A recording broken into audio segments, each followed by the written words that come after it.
I'm William Perkinson. I'm here to tell you how to change legs on couches.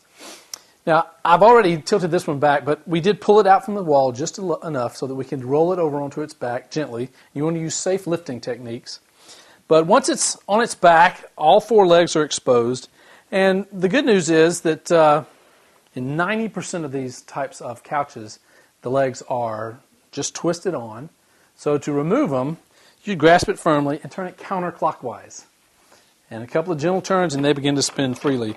Now there are exceptions to every rule, and some manufacturer has probably made one where the leg turns clockwise. So after giving it a couple of good twists, if it doesn't begin to spin freely, you may need to go the other way.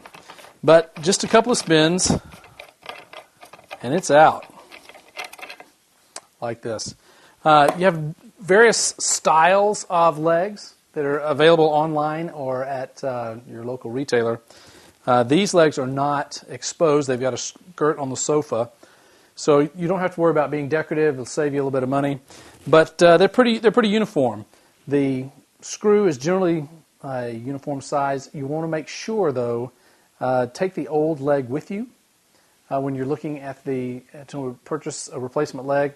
A lot of places will have it where you can screw into a hole to make sure, or generally a good eyeball. You can tell that if it's a big fat bolt, it's obvious.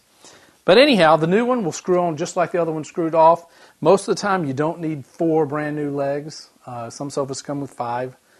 You'll probably just be replacing 1 or 2 to get it sturdy again, so you're not embarrassed when the company comes over and the sofa moves. But it goes back on the same way it came off. Put it back in the hole, keep it straight. A couple of gentle turns to make sure the threads are lined up and you don't start stripping it. And then just continue twisting, and it should begin to get snug as this one is.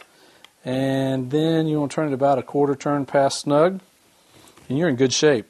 Want to test all the other legs that are loose with wear.